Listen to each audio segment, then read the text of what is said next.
네, 여러분 안녕하세요. 2020-2학기 과학적 글쓰기와 고전읽기 2를 담당하게 된 편지윤입니다. 강의실에서 여러분과 직접 대면하여 반갑게 인사도 나누고 앞으로의 한 학기에 대해 이야기도 나누면서 그렇게 한 학기를 시작하고 싶었는데 상황이 여의치 않아 온라인으로 여러분과 인사하게 된 점이 개인적으로 많이 아쉽습니다. 그렇지만 온라인 수업의 이점을 최대한 활용하면 이번 한 학기가 그저 흘러가는 시간이 아닌 오히려 더 생산적이고 의미 있는 한 학기가 될 수 있을 것이라 믿어 의심치 않습니다. 여러분의 귀중한 시간이 헛되이 흘러가지 않도록 저 또한 최선을 다해 강의를 준비할 테니 여러분들도 다소 지치고 힘들더라도 적극적이고 성실한 자세로 수업에 임해주면 고맙겠습니다. 앞선 영상을 통해 과학적 글쓰기와 고전읽기 강좌의 특성에 대해 개략적으로 살펴보셨을 텐데요. 이번 시간에는 저와 함께하는 과학적 글쓰기와 고전읽기 2 수업이 어떤 식으로 운영될지에 대해 안내해드리고자 합니다. 여러분들이 지금 화면을 통해 보고 계신 이 자료는 일종의 강의 계획서와 같습니다. 캔버스에 탑재해 두었으니 다운로드를 받으시어 한 학기를 계획하시는 데 참고하시면 좋을 것 같습니다. 그럼 본격적으로 강의 안내를 시작하도록 하겠습니다. 우리의 이번 한 학기 수업은 수원대학교 교양대학 유튜브 채널을 활용한 동영상 강의의 형태로 진행될 예정입니다. 제가 매주 강의 영상 링크와 강의 자료 그리고 과제 수행에 필요한 여러 안내사항과 양식들을 캔버스에 탑재해 둘 예정입니다. 강의를 수강하시기 전에 반드시 캔버스에 들어가셔서 강의 자료를 다운로드 받으신 후에 강의에 참여해 주시면 좋을 것 같습니다. 강의에 대해서 간략히 소개를 해드리려고 합니다. 아마 여러분들이 1학년 때 과학적 글쓰기와 고전읽기 1을 수강을 하셨기 때문에 이 강좌의 성격에 대해서 어느 정도 알고 계실 것이라 생각이 되는데요. 여러분들이 1학년 때 들었던 수업과 이번에 들으시는 수업의 차이점을 설명드려보자면 고전읽기의 비중이 조금 더 커졌다라고 설명드릴 수 있을 것 같습니다. 그래서 이 강좌는 여러분들이 대학생으로서 갖추어야 할 글로서 여러분들의 생각을 드러내고 표현하는 것, 이 능력과 더불어서 교양인으로서 갖추어야 할 고전 읽기 경험과 그 고전을 충분히 창의적이고 비판적으로 해석하고 감상할 수 있는 능력, 이 두 가지 능력을 모두 신장시키는 것을 목표로 하는 굉장히 알찬 강의이다. 이렇게 여러분들이 생각해 주시면 이 강의에 대해서 제대로 이해하셨다라고 볼 수 있을 것 같습니다. 교재는 여러분들이 1학년 때 사용하셨던 그 교재와 동일합니다. 다만 제 수업에서는 이 두 교재에 더하여서 제가 매주 캔버스에 탑재하는 강의 자료가 있을 겁니다.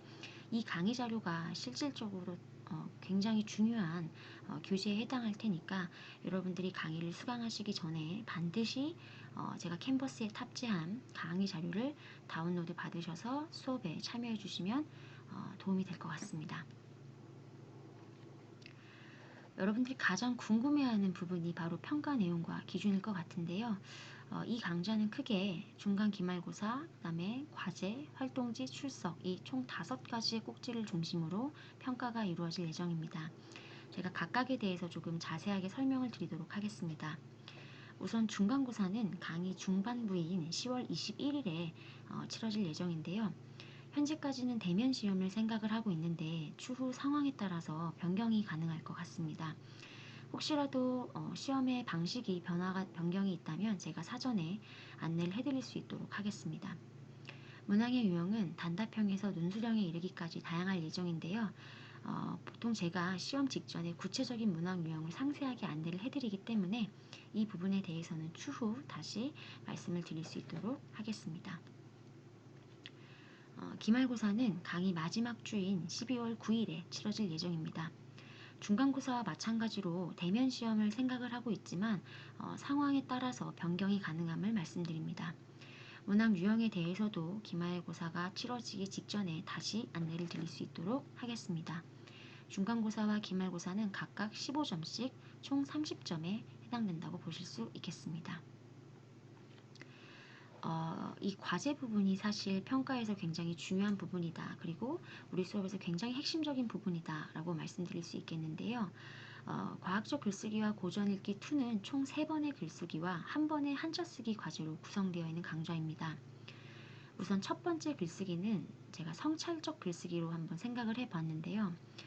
저는 여러분들이 20대 초반에 한 번쯤은 자기 자신에 대해서 굉장히 진지하고 냉철하게 돌아볼 수 있는 경험이 있는 게 여러분들이 앞으로 여러분들의 삶을 계획하고 여러분들의 어떤 자기 발전을 꾀하는 데 굉장히 중요하고 굉장히 크리티컬한 경험이 될 수 있을 것이라 생각합니다.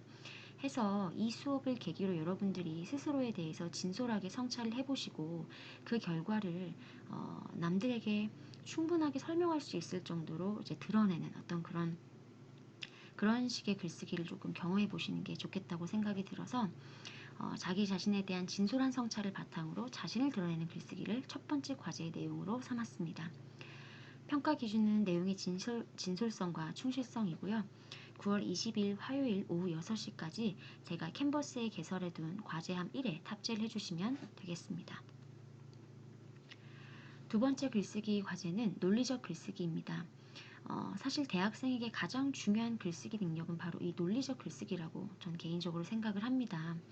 앞으로 여러분들이 사회 구성원으로서 살아가시는 과정 가운데 여러분들의 생각을 다른 사람들에게 논리적으로 또 설득력 있게 글로써 표현하는 영역이 굉장히 중요하다라는 걸 정말 뼈저리게 깨달으실 텐데, 그런 목적의식 하에 우리가 이 글쓰기 강좌에서도 이 논리적인 글쓰기 부분을 굉장히 중요하게 다룰 필요가 있겠다라고 이제 제가 생각을 해서 여러분들이 어떻게 하면 이 논리적인 글쓰기를 조금 더 재밌게 경험하고 또 재밌게 학습하고 그것뿐만 아니라 스스로가 정말 이 글쓰기 능력이 굉장히 중요하구나 라는 것을 조금 체감하실 수 있는 경험을 이 강의 가운데 마련해 드릴 수 있을까를 고민을 해보면서 해본 결과 이러한 내용으로 한번 과제를 마련해 봤습니다. 여러분들이 뉴스 평소에 많이 보시죠. 그래서 여러분들에게 굉장히 흥미로운 이슈가 각기 다 다를 텐데 여러분들 자신에게 흥미로운 이슈를 다루는 뉴스를 찾아 읽거나 보시고 그 이슈에 대하여서 여러분들의 견해를 드러내는 글쓰기. 단 그냥 드러내는 게 아니라 상대를 설득할 수 있을 정도로 타당한 논거 구조를 바탕으로 논중 구조를 바탕으로 하는 어떤 그런 논리적인 글쓰기를 해보는 것으로 과제 내용을 마련하였습니다. 평가 기준을 포함한 과제 양식은 제가 추후 탑재를 해드릴 예정입니다. 기한과 방식은 11월 17일 화요일까지 캔버스 과제함 2번에 탑재를 해주시면 되는데, 이 논리적 글쓰기와 관련돼서 여러분들이 부담을 가지실 필요가 없는 게 제가 추후에 주차별 강의 계획에서 안내를 해드리긴 하겠지만 여러분들이 이 글쓰기를 수행하실 때 필요한 여러 가지 전략들, 그다음에 어떤 이론적인 팁들 이런 것들을 제가 다 수업 시간 내에 여러분들께 안내를 해드릴 것이기 때문에 너무 부담 갖지 않으셔도 된다라는 거 미리 말씀드리겠습니다. 세 번째 글쓰기 과제는 감상적 글쓰기입니다. 아무래도 우리 수업이 그 고전 작품 읽는 것을 굉장히 중요한 비중으로 다루고 있기 때문에 여러분들이 강의 시간에 다룬 고전 작품 중 한 편을 선택하여 자유롭게 여러분들의 어떤 감상을 서술해 주시면 되는 것으로 세 번째 글쓰기 과제를 생각을 해 보았습니다. 평가 기준은 내용의 충실성과 윤리성, 즉 여러분들이 글쓰기 필자로서 지켜야 될 여러 가지 쓰기 윤리가 있을 텐데 남의 아이디어를 동용하지 않으셨다면 또 올바르게 각주를 다는 방법을 사용하셔서 남의 의견이나 텍스트를 가지고 오셨다면, 즉 쓰기 윤리에 위배되지 않으시기만 하다면 충분히 이 부분은 별다른 어려움 없이 좋은 점수를 받아가실 수 있게끔 평가 기준을 마련하였습니다. 기한은 12월 1일까지이고요. 세 번째 과제함에 탑재를 해주시면 좋겠습니다. 이 과제 또한 제가 양식은 추후 탑재를 해드릴 것이니까 수업이 진행되는 과정 가운데 계속해서 과제에 대해서 안내를 해드릴 수 있도록 하겠습니다. 한자 쓰기 과제는 그 글쓰기와 자기 표현이라는 교재에 있는 144쪽에서 159쪽의 한자 연습 부분을 수기로 작성하셔서 저한테 제출을 해주시면 되는 부분입니다. 평가 기준은 오로지 작성을 했는가 안 했는가 이것만 가지고 평가를 하겠습니다. 중간시험 당일까지 저한테 제출해 주시면 되고 제가 그 자리에서 바로 확인을 해서 여러분들에게 돌려드릴 수 있도록 하겠습니다. 작성만 하시면 10점을 모두 다 받아가실 수 있고, 작성을 하지 않으시면 10점 아예 0점 처리가 되기 때문에 필히 미리미리 작성을 해주시면 좋을 것 같습니다. 이 활동지 부분은 조금 여러분들이 좀 수업에 조금 더 적극적으로 참여하셨으면 좋겠다라는 생각과 더불어서, 사실 이 과학적 글쓰기와 고전읽기라고 하는 이 과목 자체가 상당히 학습자들의 실제적인 활동을 중심으로 기획된 강좌이다 보니까 매 주차별로 여러분들이 실제 글을 쓰거나 아니면 글을 읽고 텍스트를 읽고 그거에 대해서 여러분들이 자신의 어떤 반응을 표출하는 어떤 그런 게 굉장히 중요한 강좌입니다. 특히 이제 고전 읽기 부분이 굉장히 중요하게 강의에서 다루어지다 보니까 전 여러분들이 이 텍스트와 되게 긴밀하게 대화를 하셨으면 좋겠거든요.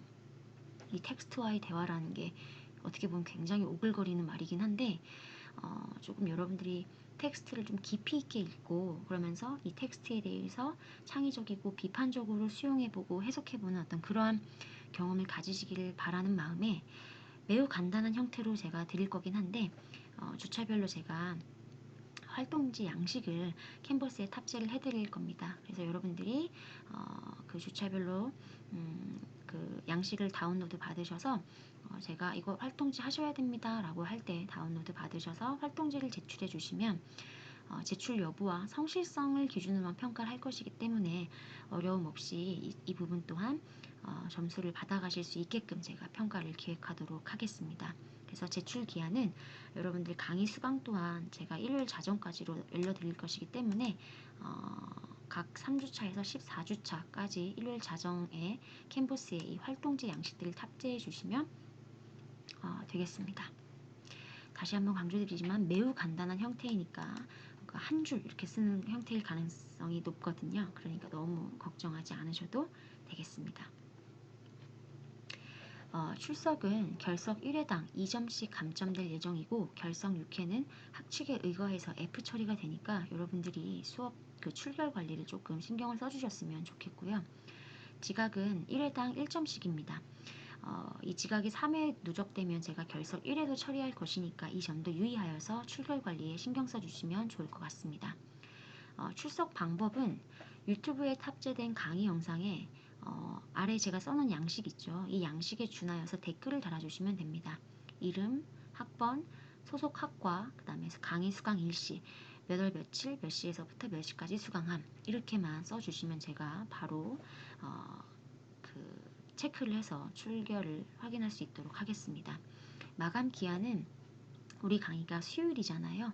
네, 수요일날 바로 못 들으실 수도 있을 것 같아서 해당 강의 주차에 일요일 자정까지만 수강을 해주시면 출석으로 인정을 하도록 하겠습니다.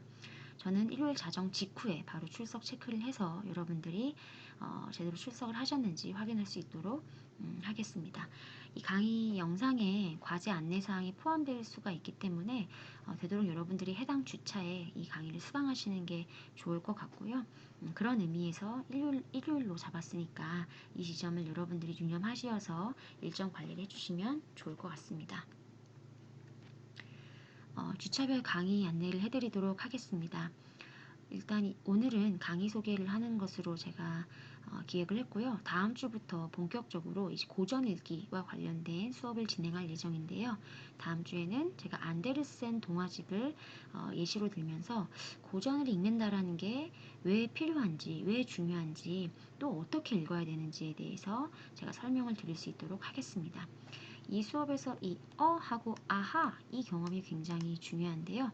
제가 아까 여러분들에게 다소 오글거릴 수 있지만 텍스트와 대화하는 게 굉장히 중요하다고 말씀드렸잖아요. 그래서 여러분들이 텍스트랑 대화를 하기 위한 어떤 가장 좋은 방법이 뭘까라고 생각해 봤을 때, 텍스트에 대해서 여러분이 하면서 인상 깊게 반응한 지점을 조금 구체화해 보시고, 이거에 대해서 텍스트를 꾸준히 읽어 가시면서 이 부분이 결국 이런 거였구나, 이렇게 자기 나름의 어떤 의미를 만들어 나가는 어떤 그런 하고 아하 하는 이런 의미 구성 경험을 조금 여러분들이 해주시면 좋을 것 같아서 제가 이 부분에 대해서 조금 자세하게 설명을 드리고, 그 이후의 활동지들은 다 이렇게 하고 아하 하는, 그래서 이 어에 대한 부분이 길 수가 없겠죠. 사실 이 텍스트에 대해서 여러분들이 어떤 반응하는 지점이 한 부분, 그러니까 많을 수도 있지만 사실 그게 다 한 줄로 정리될 가능성이 높기 때문에 그렇게 활동지 자체가 부담되지 않을 거라는 거 또 한 번 강조드리네요. 그래서 이 텍스트와 대화하기 전략에 대해서 제가 2주차에 간략하게 설명을 해드리겠고요. 3주차부터 본격적으로 우리 교재에 수록되어 있는 고전 작품들을 읽어 나갈 겁니다. 그래서 데미안 부분 읽고, 그다음에 활동하고, 그 다음에 글쓰기와 관련하여서 제가 자기소개서 부분을 강의를 먼저 할 겁니다. 이걸 하는 이유는 우리 글쓰기 과제 1과 관련하여서 성찰적 글쓰기와 관련이 되기 때문입니다. 그래서 이렇게 3주차를 진행을 할 거고요. 4주차에는 이제 프란츠 카프카의 변신이라고 하는 작품을 가지고 우리가 고전 읽기를 경험을 할 거고, 여러분들이 글쓰기 과제 2와 관련하여서 글쓰기를 어떻게 해야 되는지, 특히 논리적 글쓰기를 어떻게 해야 되는지 고민이 되실 것 같아서 제가 짧게나마 이렇게 글쓰기 부분에 대한 강의도 두 번째 파트에서 말씀을 드릴 거다. 그런 의도로서 이렇게 앞부분은 고전, 뒷부분은 글쓰기, 이렇게 강의를 잡아봤습니다. 그래서 이 변신에 대한 이야기는 2주차에 걸쳐서 얘기를 할 거고요.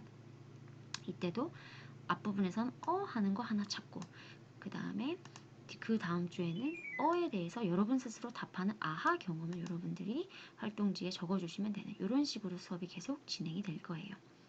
6주차에는 죄와벌을 중심으로 수업이 진행이 될 거고요. 글쓰기 부분은 글쓰기 과정에서 글감을 수집하고 정리하는 거. 그래서 글의 짜임을 잡고 개요를 짜고, 또 이 글을 정리할 때 이제 요약하는 능력도 필요하기 때문에 그 요약에 대한 부분도 제가 간략하게 설명을 해드릴 수 있도록 하겠습니다.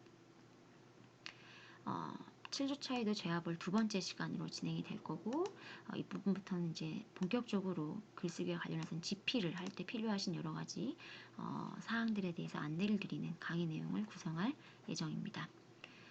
8주차는 중간시험이고요. 9주차에는 이제 인형의 집이라고 하는 부분을 공부를 할 건데, 이때는 제가 영화를 같이 볼 겁니다. 그래서 이 부분은 조금 중간고사 이후니까 조금 더 여러분들이 편안하게 이거 수업을 들으실 수 있게끔 영화 감상으로 잡았고요. 10주차에는 두 번째 시간으로 인형의 집 두 번째 시간을 기획하고 있고, 글쓰기와 관련하여서는 쓰기 윤리 부분, 이 부분을 조금 제가 설명을 드리려고 합니다. 11주차는 주홍글씨라는 작품을, 12주차까지도 주홍글씨를 계속 수업을 진행을 할 예정이고요. 글쓰기 부분에서는 이 12주차부터 약간 이제 문법적인 요소들이 들어갈 예정입니다. 13주차에는 이방인을 시작을 할 거고, 14주차에 이방인을 마무리하는 것으로서 우리의 강좌는 마무리가 되게 됩니다. 15주차에 기말시험을 보게 되면 이번 한 학기, 이 알찬 한 학기가 마무리가 되는 것이겠죠. 지원이 필요한 학생이 있을 거라 생각이 됩니다. 저에게 강의 수강과 관련하여서 제가 도움을 드려야 되는 부분들이 있다면 주저하지 마시고 언제든지 저한테 연락을 주시면 좋겠습니다. 저와 연락할 수 있는 가장 빠른 방법은 이메일입니다. 이게 PCL411입니다, 여러분. 그래서 PCL411로 저에게 연락을 해주시면 제가 메일을 확인하는 즉시 바로 여러분들이 필요하시거나 혹은 궁금해하시는 부분에 대해서 답을 드릴 수 있도록 하겠습니다. 여러분 느끼셨겠지만 제가 다소 말이 빠르죠. 최대한 여러분들에게 천천히 설명을 해드리려고 하는데 저도 모르는 사이에 가끔씩 말이 빨라집니다. 그래서 이게 좀 대면 상황이면 좀 나을 텐데 온라인 상황이라 너무 말이 빠르면 여러분들이 수업을 들으시는데 조금 어려움이 있으실 것 같아요. 그래서 제가 이 부분은 최대한 이제 노력을 해서 말을 좀 속도를 줄여보도록 노력을 하겠습니다. 네, 그럼 강의 안내는 여기서 마치도록 하겠고요. 혹시라도 강의 안내와 관련하여서 궁금한 부분이 있으시다면 여기 있는 이 이메일 주소로 저에게 바로 연락을 주시면 되겠습니다. 그럼 다음 주 강의에서 봅시다, 여러분. 다음에 봐요.